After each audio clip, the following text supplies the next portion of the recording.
Welcome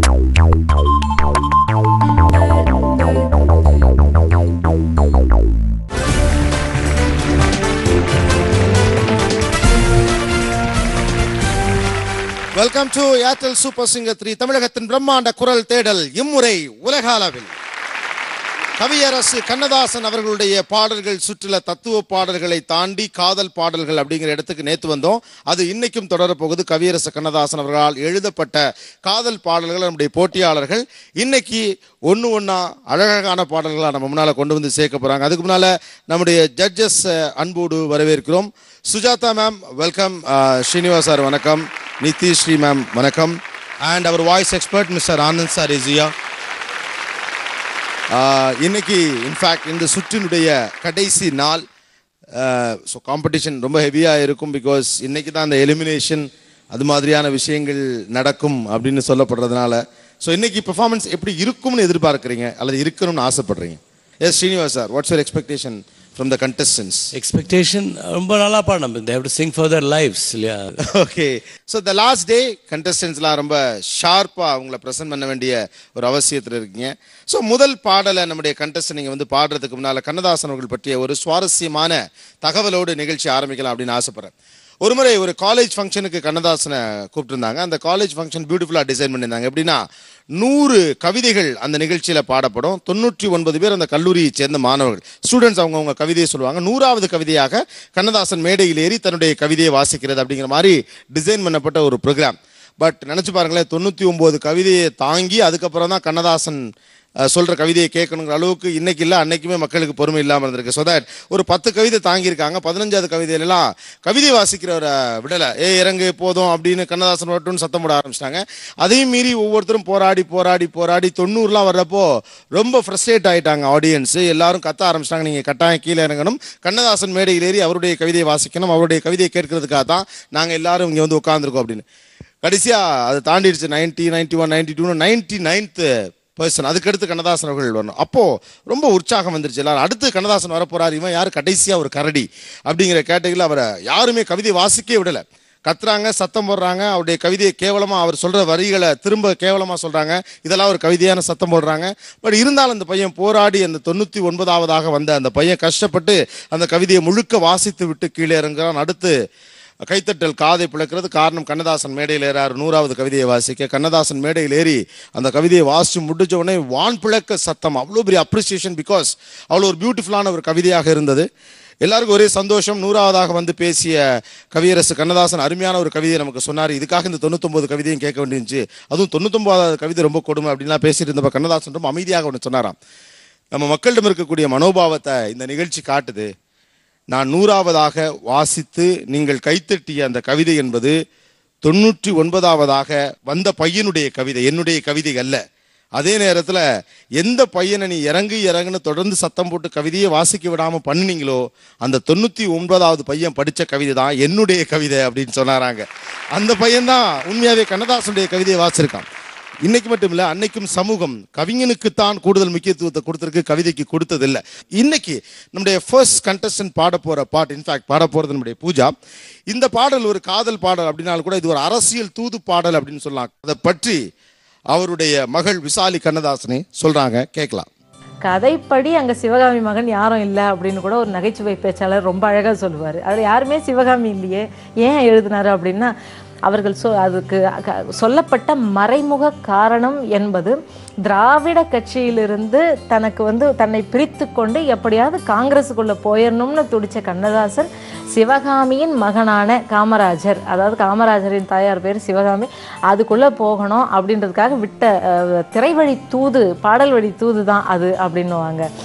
Sivakami மகனிடம் செய்தி சொல்லடி, என்னை சேரும் நாள் பார்க்க சொல்லடி. கவிஞருக்கு இருக்கிற அந்த செருக்கு பாருங்க, நான் போய் சேர மாட்டேன், என்ன சேர நாள் பார்க்க சொல்லு அப்படின்னுட்டு.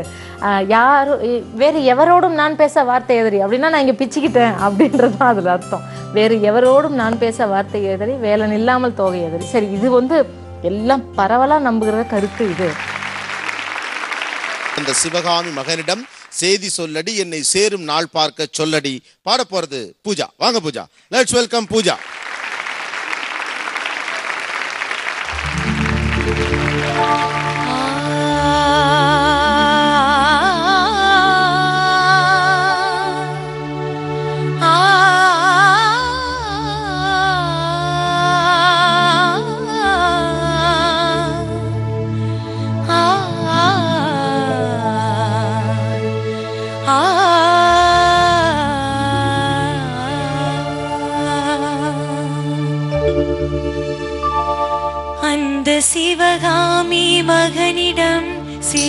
சொல்லடி என்னை சேரும் நாள் பார்க்க சொல்லடி.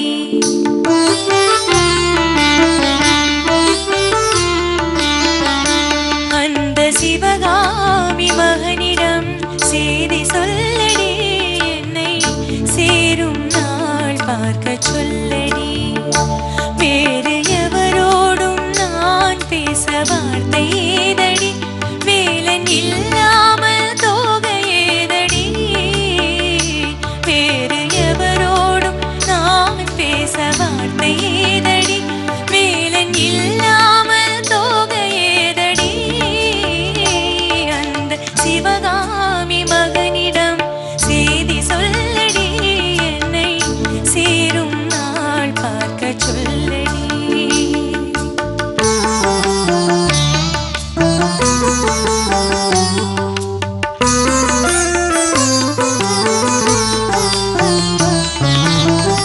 கண்கள் சரவணன் சூடிடும் மாலை, கண்ணங்கள் வேலவன் ஆடிடும் சோலை.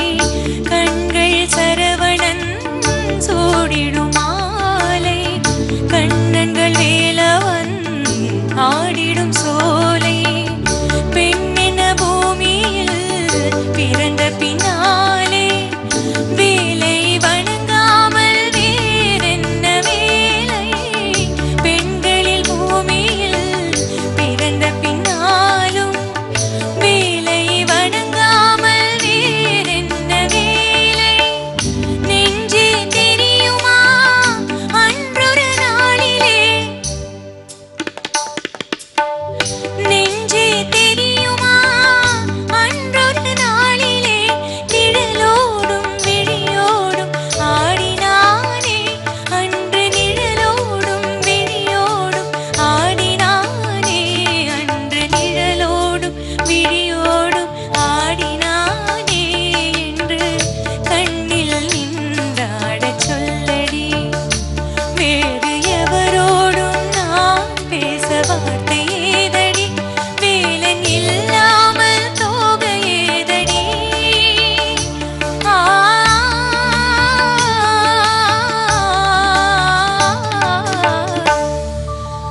அந்த சிவகாமி மகனிடம், அந்த சிவகாமி மகனிடம்,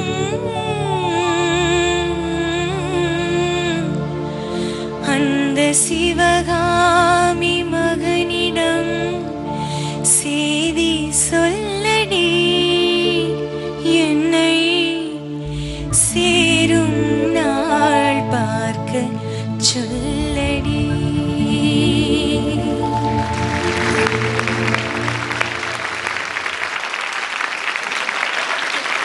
Pooja, it was good, but not fantastic.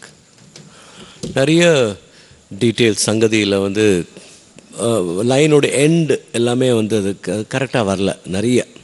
So I felt from the முதல்ல ஆலாப்லேருந்தே நீங்கள் you are not. So I don't want to pin point இங்கே இருந்து இங்கே. So I don't think it is one of your best performances. Okay, sir. Yeah, thank you, sir. Very difficult song to sing.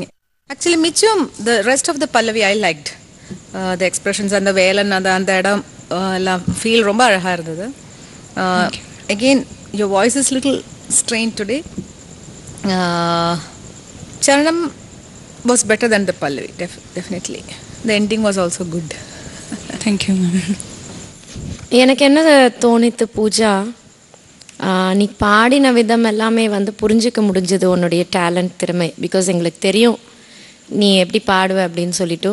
குரல் வந்து அந்த அளவுக்கு வந்து இன்னைக்கு வந்து நல்லா சவுண்ட் ஆகலை. Because of I think over strain. நிறைய ப்ராக்டிஸ் பண்ணியாச்சா? ஆமாம் மேம், கொஞ்சம் time. So I don't want to say anything more. Sure ma'am. All the பெஸ்ட்மா. Thank you. Okay Pooja, what happen? Don't worry. எல்லாருமே உங்களுடைய குரலை குற்றம் சொல்லலை, உங்களுடைய முயற்சியை குற்றம் சொல்லலை.